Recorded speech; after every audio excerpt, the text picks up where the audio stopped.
நிறைய கமெண்ட் வர்றது பார்த்தீங்கன்னா, ஆஞ்சலோன் வந்துட்டு ஃப்ராடா, ஆஞ்சலோனில் அக்கௌண்ட் ஓப்பன் பண்ணால் நம்மளை ஏமாற்றிடுவாங்களா, ஆஞ்சலோன் கொள்ளையடிக்கிறாங்க, இப்படிலாம் எக்கச்சக்க கமெண்ட் வந்து நான் ரீசெண்டாக படிச்சிருந்தேன்.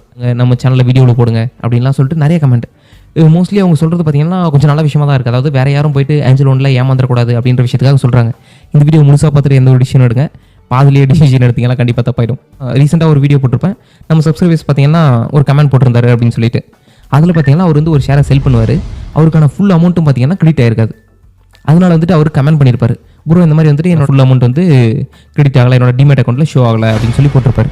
அதுக்கு நம்மளோட இன்னொரு சப்ஸ்கிரைபர் ரிப்ளை போட்டிருப்பாரு, என்னென்னா ப்ரோ அன்னைக்கே காமிக்காது, ஒரு ஒர்க்கிங் டேஸுக்கு அப்புறமா தான் உங்கள் அக்கௌண்ட்டில் வந்துட்டு ரிஃப்ளெக்ட் ஆகும், அதாவது எவ்வளோ அமௌண்ட்டுக்கு செல் பண்ணிங்களா அந்த அமௌண்ட் வந்து காட்டும் அப்படின்னு சொல்லிட்டு அவர் வந்து ஒரு ரிப்ளை பண்ணியிருப்பார். ஓகே, இது மாதிரி காமிக்கிற போது பிரச்சனை இல்லை, அதாவது எனக்கு வந்து நெக்ஸ்ட் டே காமிச்சிட்டா ஓகே. ஆனால் இது வந்துட்டு ஒரு வேளை எல்லாருமே வந்து 100% வந்து கரெக்டாக தான் நடக்கும் எல்லா அக்கௌண்ட்டும் அப்படின்னு கேட்டோன்னா கண்டிப்பாக கிடையாது. நம்ம யூஸ் பண்ணக்கூடிய பேங்க் அக்கௌண்ட்லேயே எக்கச்சக்க ட்ரான்சாக்ஷன் இஷ்யூ வருது. நம்ம இங்கேருந்து அமௌண்ட் அனுப்புவோம், ஆனால் பார்த்தா அவருக்கு ரிசீவே இருக்காது, ஆனால் நம்மகிட்ட வந்து அமௌண்ட் டெபிட் ஆயிருக்கும். அந்த மாதிரி வந்துட்டு எக்கச்சக்க பிரச்சனை இருக்குது. ஸோ அந்த மாதிரி இருக்கக்கூடிய பிரச்சனைக்கு என்ன பண்ணுறது, 100% யாராலையும் கரெக்டாக பண்ண முடியாது. ஒருவேளை இந்த மாதிரி பிரச்சனை இருந்தால் நான் என்ன பண்ணுறோம் அப்படின்னு சொல்லி கேட்டிங்கன்னா அதுக்கான சொல்யூஷனும் இதே வீடியோவில் தான் இருக்குது. ஓகே, உன்னோட வீடியோலேயே நீ சொல்லியிருக்கல அக்கௌண்ட் ஓப்பன் பண்ணால் ஆஞ்சலோன் இல்லை ஜீரோதா ரெண்டுத்தில் எதனா ஒன்று ஓப்பன் பண்ணிக்கோங்க அப்படின்னு சொல்லிட்டு நீ தானே சொல்லியிருக்க அப்படின்னு சொல்லிட்டு நீங்கள் கேட்கலாம். ஆமாம் நான் தான் சொல்லியிருக்கேன், ஆனால் நீ யூஸ் பண்ணுறியா அப்படின்னு சொல்லிட்டு கேட்டிங்கன்னா நானும் யூஸ் பண்ணிட்டு இருக்கேன். பர்சனலாக என்னோட க்ளோஸ் ஃப்ரெண்ட்ஸ் சர்க்கிளுக்கு யாருக்கு ரெக்கமெண்ட் பண்ணியிருந்தாலும் நான் ஆஞ்சலோன் தான் ரெக்கமெண்ட் பண்ணியிருக்கேன். அதுக்கு நான் வந்து உங்ககிட்ட வந்துட்டு ஓகே இது ஸ்பான்சர்ட், நான் காசு வாங்கிட்டு ஆஞ்சலோன் கிட்ட காசு வாங்கிட்டு வந்து உங்களுக்காக ரெக்கமெண்ட் பண்ணிட்டு இருக்கான்னு கேட்டால் கிடையாது. என்ன பொறுத்த வரைக்கும் நீங்கள் ரெண்டுத்துலையுமே அக்கௌண்ட் ஓப்பன் பண்ணிக்கலாம். ஜீரோதாவிலையும் ஓப்பன் பண்ணிக்கலாம், இல்லை ஆஞ்சலோன்லையும் ஓப்பன் பண்ணிக்கலாம். இன்னும் நிறைய ப்ரோக்கர்ஸ் இருக்காங்க, நீங்கள் யாருக்கிட்டனாலே ஓப்பன் பண்ணிக்கலாம். பர்சனலாக நான் யூஸ் பண்ணிட்டு இருக்கக்கூடிய எனக்கு பர்சனலாக கம்ஃபர்டபுளாக இருக்கக்கூடிய 2 அக்கௌண்ட் என்ன அப்படின்னு சொல்லி கேட்டிங்கன்னா ஆஞ்சலோனும் ஜீரோதாவும். ஒரு சில அக்கௌண்ட் யூஸ் பண்ணி பார்த்தா ப்ரோக்கரேஜ் பார்த்தீங்கன்னா ரொம்ப அதிகமாக இருந்துச்சு, செட்டில்மெண்ட் டைம் பார்த்தா ரொம்ப அதிகமாக இருந்துச்சு. நம்ம ஆஞ்சலோனுக்கு இப்படி கஷ்டப்பட்டு இருக்கோம், இன்னும் ஒரு சில ப்ரோக்கர்லாம் இருக்காங்க, செட்டில்மெண்ட்லாம் நமக்கு வரும் 3 நாள் கழிச்சு 4 நாள் கழிச்சுலாம் நமக்கு அமௌண்ட் ஃபுல்லாக அக்கௌண்ட்டில் ஷோ ஆகிறதுக்கு அவ்வளோ டைம் எடுத்துக்கும். ஜீரோதாவில் என்ன அட்வான்டேஜ்னு பார்த்தீங்கன்னா செட்டில்மெண்ட் வந்துட்டு ரொம்ப குயிக்காக நடக்கும். நீங்கள் வந்துட்டு ஒரு ஷேரை செல் பண்ணிங்களா, எவ்வளோ குயிக்காக முடியுமோ அவ்வளோ குயிக்காக பார்த்தீங்கன்னா உங்களோட அக்கௌண்ட்லேருந்து ரிஃப்ளெக்ட் ஆயிரும் அந்த ஃபுல் அமௌண்ட்டும். ஆஞ்சலோனில் கொஞ்சம் டைம் எடுத்துக்க தான் செய்யுது, கம்பேர் பண்ணால் எல்லா ப்ரோக்கர்லையும் வந்துட்டு கொஞ்சம் டைம் எடுக்க தான் செய்யுது. எனக்கு வந்துட்டு டவுட்டாக இருக்குது, நான் வந்து இவ்வளோ அமௌண்ட் போட்டேன், இவ்வளோ அமௌண்ட்டுக்கு ஷேர் வாங்கிட்டேன், பேலன்ஸ் அமௌண்ட் எங்கன்னு தெரியல, இல்லை அது எங்கே போயிருக்குன்னே தெரியல, நான் எப்படி கண்டுபிடிக்கிறது அப்படின்னு சொல்லிட்டு கேட்டிங்கன்னா அது ஃபுல்லாக சால்வ் பண்ணுற மாதிரி தான் இந்த வீடியோ இருக்க போகுது. சரி ஓகே, இப்போ எப்படி வந்து ஆஞ்சலோனில் நம்ம போய் செக் பண்ணி பார்க்குறது, நம்ம போட்ட அமௌண்ட் எல்லாம் எப்படி செக் பண்ணி பார்க்குறது, அப்புறம் அவங்க நமக்கு சார்ஜஸ் எல்லாம் எதனா அப்ளை பண்ணியிருக்காங்க, என்னென்ன சார்ஜஸ்லாம் அப்ளை பண்ணியிருக்காங்க, எவ்வளோ அப்ளை பண்ணியிருக்காங்க, அதெல்லாம் எப்படி பார்க்குறது அப்படின்றத பற்றி இப்போ பார்ப்போம். ஸ்க்ரீன் ரெக்கார்டு வந்து உங்களுக்கு ஓப்பன் ஆகும், ஸோ அதில் செக் பண்ணி பார்த்துக்கோங்க. ஆஞ்சலோட இன்டர்ஃபேஸ் வந்துட்டு இப்படி தான் இருக்கும். ஸோ இங்கே வந்து மோஸ்ட்லி எல்லாருக்கும் வந்து இந்த ஹோம் பேஜில் தான் ஓப்பன் ஆகும். இந்த இடத்துல கீழே பார்த்தீங்கன்னா அக்கௌண்ட் அப்படின்னு சொல்லிட்டு ஒரு ஆப்ஷன் இருக்கும், அதை கிளிக் பண்ணிக்கோங்க. இந்த இடத்துல வந்துட்டு உங்கள் அக்கௌண்ட்டில் எவ்வளோ அமௌண்ட் இருக்கோ நீங்கள் செக் பண்ணி பார்த்துக்கலாம்.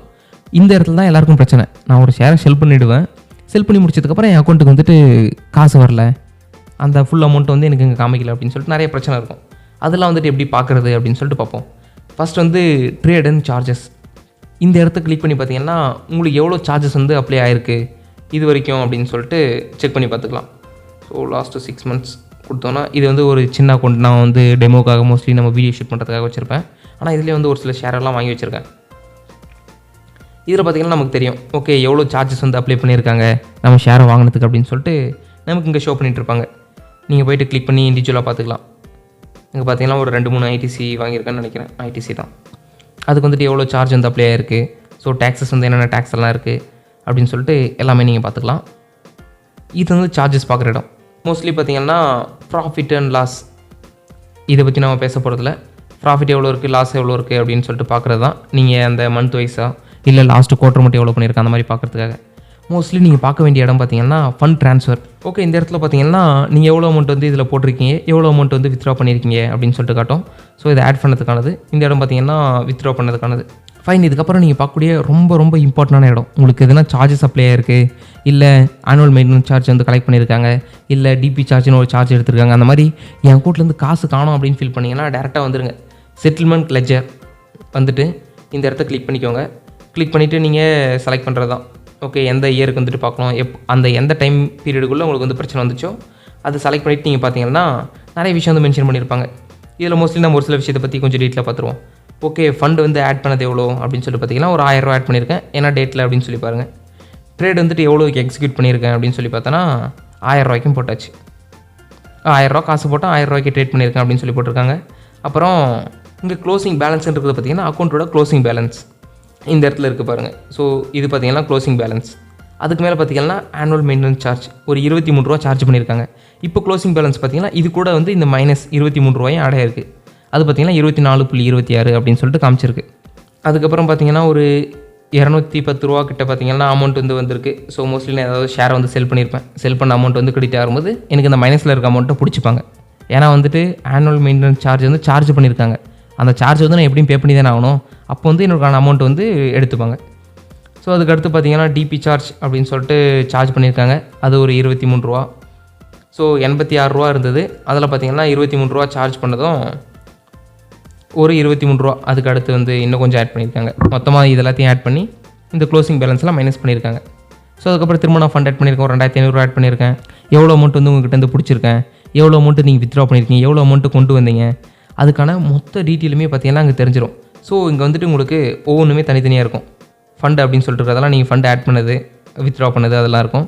ஸோ ட்ரேட் பண்ணதுக்கானது எவ்வளோக்கு வந்து செல் பண்ணியிருந்தேன்னா மோஸ்ட்லி இது செல்லிங்கில் வரும். இதெல்லாம் மோஸ்ட்லி என்னோட பையிங்கில் வரும். அதுக்கடுத்து பார்த்தீங்கன்னா சார்ஜஸ், என்னென்ன சார்ஜ் எல்லாம் அப்ளிகபிள் ஆயிருக்கு அப்படின்றது இங்கே வரும். ஸோ அதுக்கப்புறம் அதர்ஸ். இதை பார்க்கும்போதே வந்து உங்களுக்கு ஃபுல்லாக கிளியர் ஆயிரும்னு நினைக்கிறேன். ஓகே, இந்த வீடியோவில் பார்த்தீங்கன்னா ஆஞ்சலோன் வந்து ஏமாற்றுவாங்களா, ஏமாத்தினாங்கன்னா எப்படி கண்டுபிடிக்கிறது, இல்லை ஒரு வேளை வந்து எனக்கு டவுட் இருக்குது, எனக்கு போட்ட அமௌண்ட் வந்து எங்கே இருக்குன்னு தெரியல அப்படின்னு சொல்லி நினச்சிங்கன்னா இந்த இடத்துல வந்து செக் பண்ணி பார்த்துக்கோங்க. உங்களுக்கு வந்து ரிப்போர்ட்டாக வேணும்னு நினச்சிங்கன்னா உங்களுக்கு மோஸ்ட்லி நீங்கள் ரிப்போர்ட்டாக டவுன்லோட் பண்ணிக்கலாம். ஸோ என்ன ரிப்போர்ட் வேணும் அப்படின்னு சொல்லி பார்த்துட்டு நீங்கள் ரிப்போர்ட் செலக்ட் பண்ணிக்கலாம். செலக்ட் பண்ணி டவுன்லோட் பண்ணி நீங்கள் செக் பண்ணி பார்த்துக்கலாம். மோஸ்ட்லி வந்து உங்களுக்கான டவுட்ஸ் ஃபுல்லாக கிளியராக இருக்கும்னு நினைக்கிறேன். ஓகே, அதுக்கப்புறம் உண்மையாகவே வந்துட்டு ஒரு ப்ராப்ளமாக ஃபைண்ட் பண்ணிட்டீங்க, இல்லை நான் வந்து கெஸ் பண்ணியிருந்தேன் இந்த மாதிரி பிரச்சனை இருக்குன்னு சொல்லி செக் பண்ணி பார்த்துருந்தேன், ஆனால் உண்மையாக பிரச்சனை இருக்குது அப்படின்னு சொல்லிட்டு கண்டுபிடிச்சிங்க, இல்லை ஏதாவது டவுட் இருக்குது அப்படின்னு சொல்லிட்டு நினச்சிங்கன்னா இங்கே காலர்ஸ் அப்படின்னு சொல்லிட்டு ஒன்று இருக்குது. ஸோ இதை கிளிக் பண்ணிங்கன்னா சேட்டில் போகும். சேட்டில் போயிட்டு அதுக்கான சொல்யூஷன் கொடுக்கும். உங்களுக்கு அது ஃபுல்ஃபில் ஆகலை அப்படின்னு நினச்சிங்கன்னா இங்கே பாருங்கள் கண்டினியூ டு கால் அப்படின்னு சொல்லிட்டு ஒரு ஆப்ஷன் இருக்குது.